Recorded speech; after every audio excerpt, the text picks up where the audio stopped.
Seguimos en el living, parece que ahora sí se largó el agua, al menos en esta parte del país, y que está lloviendo copiosamente en varios puntos de Uruguay, afortunadamente. Bueno, es momento ahora de recibir al doctor Gabriel Salsamendi. Él forma parte del grupo de abogados asesor del PIT-CNT. Estaremos hablando de algunos temas de actualidad y también de un informe que realizaron respecto al uso de las redes sociales. Gracias por acompañarnos. Gracias por la invitación. Bueno, comentame en un principio cómo es que nace la necesidad de generar este informe. ¿Por qué? Bueno, en realidad todos los años se realizan una serie de informes, se planifican este informe fue planificado en 2021, se hizo a lo largo de 2022, sobre temas que se considera que son, digamos, importantes como materia de asesoramiento a los trabajadores, tanto organizados como no organizados. A su vez, por aquellas fechas hubo una noticia sobre una persona que se había sacado, una profesora concretamente, que se había sacado fotos en la playa y las había publicado en su red social, y los padres de algunos alumnos habían entendido que no era conveniente porque sus hijos habían visto la publicación, y la empresa, en este caso un colegio, aparentemente por la noticia habría tomado alguna medida con esta persona. Y eso nos motivó un poco a analizar cómo venía la jurisprudencia sobre el tema, y elaboramos este informe que el objetivo es ese, dar algunas pautas e ideas sobre cómo viene la cosa. Pero lo que hacen es como un análisis de cómo se ha manejado la justicia a partir de determinado tipo de situaciones o denuncias que tengan a las redes sociales como protagonistas. Exactamente, o sea, comienza con un breve análisis de cuál es la situación doctrinaria, digámosle, o sea, qué piensan los juristas sobre el asunto, tanto en Uruguay como en el exterior, y en base a eso, cómo los jueces aplican esas ideas en las sentencias, y en función de los datos que sacamos de las sentencias, elaborar algunos criterios, porque este tema es un asunto que se entiende que tiene mucho espacio para lo que se conoce como el activismo judicial, o sea, hay mucho es un campo fértil para el subjetivismo de los jueces. O sea, considerar que eso no es una ofensa, considerar si alguien se ve agraviado o no por determinada situación, es muy difícil establecerlo en una ley. Entonces, muchas veces el concepto que se tiene de honor, el concepto sobre cuál es el lenguaje admitido en determinadas situaciones o en determinados lugares, incluso eso va variando con el tiempo, o sea, digamos, ciertas expresiones que hace un tiempo podían considerarse inadmisibles, hoy tal vez no lo sean tanto. Entonces eso, los jueces, que obviamente son personas que viven en los mismos lugares que nosotros y escuchan los mismos informativos que nosotros, van elaborando ciertas pautas en función de su visión de lo que es estas situaciones. Entonces, muchas veces genera cierta incertidumbre en las personas el saber cómo manejarse ante este tipo de publicación. Salsamendi, actualmente las redes sociales, particularmente Twitter, es un lugar en donde muchas autoridades de gobierno, cualquiera sea su partido político, hacen sus anuncios, comunican cosas. También forma parte de los dirigentes sindicales y de los trabajadores. ¿Ustedes llegaron a hacer un análisis de cómo se estaban manifestando los trabajadores organizados en las redes sociales?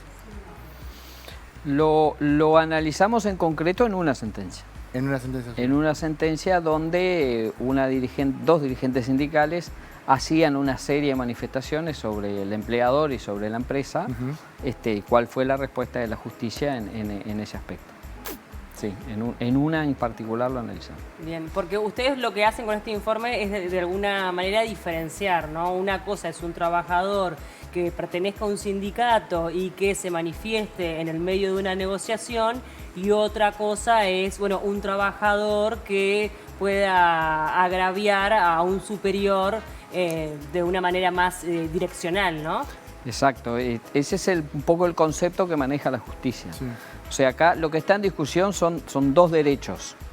Uno es el derecho a la libertad de expresión, que todos tenemos, y que la justicia sostiene y los doctrinos también sostienen, o sea, que no se pierde por el hecho de entrar a trabajar. Es lo que el profesor Barbagelata decía, los derechos no se cuelgan como se hace con el saco cuando se entra a la oficina, sino que uno ingresa al lugar de trabajo con determinado tipo de derechos. Uno de ellos es el derecho a la libertad de expresión.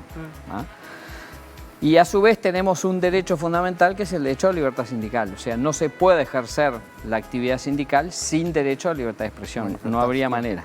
Entonces, los propios jueces dicen, bueno, acá hay dos derechos fundamentales en juego, incluso uno es sustento del otro. Y por el otro lado está el derecho al honor y el derecho a organizar su emprendimiento que tiene el empleador. Entonces, cuando uno se topa con situaciones donde hay derechos de igual rango, o sea, que tienen el mismo valor, se hace lo que se llama una, me sale compensación, pero no es un control entre uno y otro, digámosle. ¿Ah? Increíble como se me olvidó el término. Ponderación.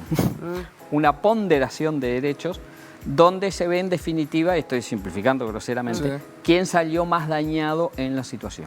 ¿Ah? Y quien salió más dañado en la situación es a quien la justicia debe proteger.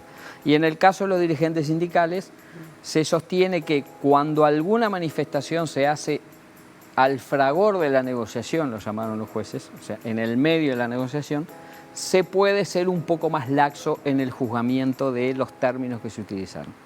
Pero en este caso entienden que no, porque esta persona, o sea, terminó la negociación, pasaron 4 o 5 días e hizo la publicación en su casa tranquilamente, dicen, ya tuvo tiempo de meditarlo, entonces acá... Perdón, y el tema de la llegada también cuenta porque de repente no es lo mismo el daño si una persona hace una publicación y tiene 100 seguidores, a si una persona genera una viralización de su publicación.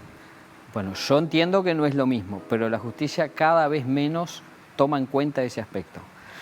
Porque lo que se sostiene es, primero, a quién llega. Imaginemos que trabajo yo con ustedes acá y yo hago una manifestación injuriante sobre ustedes, como sucedió en una empresa. Y les llega a ustedes, en definitiva a ustedes le provoca un daño lo que yo dije sobre ustedes. Entonces lo que la justicia dice es, bueno, independientemente de que les llegue al público en general o no, a quienes se pueden sentir agraviados por eso les llegó y lo vieron. Por lo tanto, si es viral o no, no interesa. Bien. Por lo menos lo plantearon en ese caso.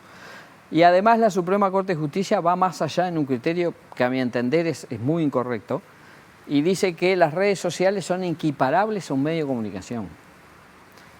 Cuestión que a mí me parece absolutamente exagerada. O sea, lo que yo publique en mi perfil de Facebook evidentemente no va a tener la misma difusión que lo que puedo decir acá, porque esto es un medio de comunicación que llega a todo el país y mi perfil de Facebook hay, no sé, algunos seguidores, pero tampoco tiene esa misma difusión. Sin embargo, hay que tener en cuenta que la justicia cada vez menos diferencia eso. Dice, no importa cuántas personas llegó, lo que importa es la intención de quien lo publicó. O sea, su intención fue provocar un daño, si le llegó a 1 o a 100. Y esto es muy importante por gente que publica algo y tal vez algún amigo le sopla y le dice, che, un disparate lo que hiciste, bájalo. Lo bajan, pero si se logra demostrar si hubo alguna captura o alguien ya lo distribuyó, la justicia entiende que el daño está hecho.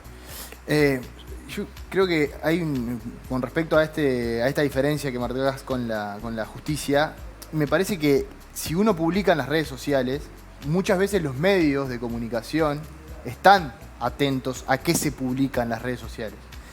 Quizás en ese sentido el hecho de publicar en las redes sociales da pie, y hoy en día te digo porque lo utilizamos a diario, lo que pasa en las redes sociales termina pasando en los medios. Y es difícil hacer esa diferenciación de qué es red social y qué es medio, porque los medios están en las redes sociales y las redes sociales están en los medios. Entonces, pues, ¿a eso qué le respondes? Porque en el plano laboral, te insisto, los jueces no diferencian. No diferencian. Si tú lo publicaste en una red social y tu intención fue provocar un daño a alguien, si luego alguien lo recogió, no lo recogió, se viralizó a X cantidad de personas o a pocos, en el caso que estaba lo habían visto 100 personas. Y creo que lo habían compartido 40, una cosa así. Y la Suprema Corte de Justicia, primero, eso no es poco, cosa que es muy discutible, y segundo, dice, no importa. En realidad es irrelevante. Lo que importa es que llegó a quienes les podía haber provocado un daño. Ahora, ¿ustedes han podido también hacer algún testeo de la cantidad de denuncias que se realizan? Porque, bueno, cada vez es más habitual el uso de las redes sociales. También es cierto que mucha gente utiliza ese medio para, bueno, injuriar a otra. A su vez, esa persona puede responder. Va en aumento esto claramente, ¿no? Las denuncias que se realizan en la justicia. ¿O queda todo en la red social? ¿O es paralelo? ¿Es condena social a través de la red social y además se va a la justicia? Sí, yo lo revisé o nosotros lo revisamos, pues es un trabajo colectivo, en materia laboral y no hemos visto que se pueda decir hay una explosión de asuntos. No, más bien son pocos. Más bien son pocos. ¿A qué se debe? No sé, y ojalá sean cada día menos, pero no vimos como una explosión. Pero sí vemos que es un tema que genera muchas dudas, que genera muchas confusiones. Mucha gente sigue creyendo que la red social es privada. Olvídense de eso, ¿no? O sea, es que un poco lo que queremos decir es lo que escribiste ahí como que lo estés gritando en medio de la plaza y hay un montón de gente escuchándote. Con respecto a este informe, ¿se puede decir que es una especie de guía para conocer los límites para los trabajadores? Y teniendo en cuenta eso, ¿qué pasa con la libertad de expresión? ¿Se contempló a la hora de realizar este informe? Porque quizás el hecho de publicar, alguien se puede sentir agraviado, pero forma parte de la libertad de expresión, del sentimiento de ese trabajador, y no por esa simple razón se está agraviando a otra persona. Y se puede estar, al ponerle límites, coartando esa libertad. Sí, la idea básica era analizar la incidencia de la libertad de expresión en las relaciones laborales y su implicancia en las manifestaciones en redes sociales. O sea, arrancamos con el tema de la libertad de expresión, que era, como tú decís, un aspecto que nos interesa mucho, digamos, analizar, debatir y transmitir, y la libertad de expresión dentro de las relaciones de trabajo. O sea, ese fue el punto de partida del trabajo. ¿Cuál es la definición? ¿Cuáles son sus límites? Y resaltar esa condición de derecho fundamental que tiene, sobre todo para la validez de un sistema libre y democrático. Sin libertad de expresión no existe. No existe, claro. ¿Cuál es el tema que manejan los jueces? Y que se maneja en todo el mundo, ¿no? O sea, ¿qué es lo que se protege como libertad de expresión? Entonces, ¿cuál es el problema? Que la libertad de expresión, como cualquier derecho, reconoce límites. ¿Y cuál es el límite? Uno de los límites que se coincide que no se puede rebasar es la agresión, el insulto, la injuria o la imputación gratuita de acciones dolosas, de acciones delictuales a una tercera persona. Lo que dicen los jueces, usted ahí quedó fuera del derecho, por lo tanto se quedó sin protección. Entonces acá ya no está en juego si usted está o no ejerciendo su libertad de expresión, usted ya está fuera. O sea, cuando agraviamos a un tercero, sea quien sea, pero si es un compañero de trabajo o un empleador, eso impacta dentro de la relación de trabajo, ahí quedamos fuera del derecho a la libertad de expresión. Ahora, legislar esto es muy difícil. Yo entiendo que es prácticamente imposible e incluso pensaría que no es conveniente. ¿Por qué? Y porque es muy difícil fijar un límite, y si tú fijas un límite, corres el riesgo que lo que quede afuera, mejor dicho, queda afuera, por lo tanto... No puedes expresarlo. Exactamente. Y además, yo insisto, esto es dinámico, ¿no? Digo, yo recuerdo mucho, tal vez no tiene mucho que ver con esto, pero creo que ejemplifica lo que le pasó a Cavani con el Gracias Negrito. Sí. En Uruguay nadie se escandalizó por esa frase. Sin embargo, allá, ahora, una frase de ese tipo se considera fuera de lugar. Y esto va a seguir cambiando o evolucionando hacia un punto o hacia otro, y determinadas actitudes, si las ponemos en una ley, después es muy difícil cambiarlo. Hablabas de la subjetividad de los magistrados, en particular para este tema, y me surge la pregunta de qué tan difícil fue el tener en cuenta para poner esos límites a la hora de realizar el informe. Porque hay que tener en cuenta esa subjetividad de los magistrados y también hasta qué punto ir, ¿no? Porque si yo quizás estoy marcando este es el límite, otro magistrado puede dar un poquito más y ese fragmento queda coartada esa libertad de poder expresar lo que un trabajador quiere. ¿Me explico? Te entiendo perfectamente, es un dilema que tuvimos cuando lo hicimos. Y elegimos un caso en particular, que es en el que más nos centramos, donde el juez de primera instancia dictaminó una cosa, el tribunal de segunda instancia, 3 jueces dictaminaron otra, y la Suprema Corte de Justicia volvió a la decisión original. O sea, ahí participaron 9 jueces. 6 pensaban una cosa, 3 pensaban otra, sobre el mismo asunto. quien dijo esto está fuera del derecho a la libertad de expresión porque se considera una ofensa. El Tribunal de Apelación dijo, no lo veo como una ofensa, no me parece tan grave. Decir que te generó un daño no alcanza con decirlo, habría que probarlo. Tendrías que haber demostrado que la imagen que tenía tu empresa antes de esto se vio deteriorar después de esto. Y sin embargo, la Suprema Corte de Justicia cambia totalmente el criterio de ese tribunal y entiende que no es necesario probar un daño, que la injuria en sí misma ya genera un daño per se, que el tema de la viralización o no importa, que una red social es lo mismo que un medio de comunicación. Entonces, en realidad, lo que decidimos hacer fue utilizar lo que más se repite, o lo que vimos que más se repite, para tratar de establecer como mínimo un patrón. Y decir, bueno, mirá, en general la mayoría de los jueces en estas situaciones entienden esto, por lo tanto, sabés no que vayas por ahí. si cruzás esa frontera tenés un punto rojo en la frente, sos grande, lo que te parezca. ¿Cómo se puede acceder a este informe? Está en la página del Cuesta Duarte, www.cuestaduarte.gu.uy. Intentamos hacerlo con el lenguaje más ameno posible, porque la idea es que le llegue a personas que no tengan formación jurídica o que no tienen formación jurídica. Y la idea es esa, es dar pautas para saber más o menos cómo manejarte. Olvídate aquello de que estoy en mi casa, por lo tanto no estoy en mi lugar de trabajo, por lo tanto lo que escribo acá no afecta, eso no corre más desde hace bastante tiempo. Tenga cuidado con las cuestiones que dice, con los lenguajes que usa y con las conductas que le imputa a los demás, incluso a sus compañeros de trabajo. Y bueno, y si se va a arrepentir de lo que publicó, más vale piénselo antes de publicarlo, porque después, aunque no le llegue a demasiada gente, puede llegar a tener consecuencias. Lo que está claro es que hoy por hoy las redes sociales son un medio más claramente de comunicación, se toman como públicas, también así lo entiende la justicia, y hay que tener mucha atención en lo que uno publica, sobre todo cuando se está refiriendo a otra persona, a otra empresa, ¿no? Ser lo más cauteloso posible o estar absolutamente convencido y defenderlo a capa y espada. También o tener elementos para demostrarlo. O tener elementos para demostrarlo, exactamente. ¿El informe lo realizaron entre los abogados o también participaron las autoridades del PIT-CNT? No, fue entre letrados. ¿Y qué respuesta tuvieron por parte, por ejemplo, del presidente del PIT-CNT?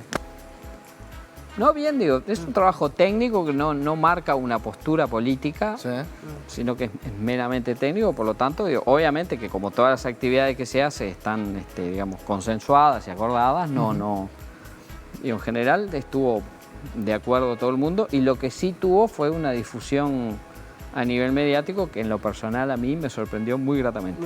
Está muy bien, porque es un tema que de verdad que necesita más información. Le cambio de tema y no puedo dejar de preguntarle sobre este comunicado que dieron a conocer en la pasada jornada por parte del PIT-CNT a propósito de estos audios de Astesiano que, bueno, señalaban algún tipo de seguimiento al presidente del PIT-CNT, Marcelo Abdala. ¿Van a tomar medidas judiciales? Hoy de mañana, primero digo, sin querer escurrir el bulto, el informe es del Cuesta Duarte, por tanto todo lo que yo diga o decir se le puede imputar al instituto y no tengo potestades para hacerlo. Y bueno, entonces como respuesta los remito a la declaración y creo que ahí está bastante claro cuál es la actitud del PIT-CNT sobre el tema. ¿Ustedes más allá que tiene su defensa privada, lo asesoran? No. Va a ir con su abogado privado, digamos. Por el momento es lo que ha decidido, pero si en algún momento recurre a nosotros, obviamente que estaremos. Claro, ustedes vendrían a representar más a la central sindical y no tanto a la persona, y acá está afectada, digamos, al 100% la persona, sería. Y la central sindical también, ¿no? ¿Y ustedes no tienen pensado iniciar acciones en ese sentido a nivel del PIT-CNT y no tanto de Marcelo Abdala? Te repito que no estuve en la discusión del tema, no tengo más opinión que la que está en el comunicado.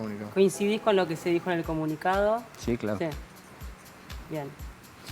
Muy bien. Bueno, yo... Sí, por ahora no mucho más. No mucho más, pero... Buenísimo lo del informe. Invitar a todos a que puedan ingresar entonces al Instituto Cuesta Duarte. Allí lo van a poder leer porque creo que es una herramienta de gran utilidad y en este otro caso que te consultamos veremos cómo es que continúa, ¿no? Muchas gracias por el tiempo. Fue un gusto recibirte. Muchas gracias a ustedes.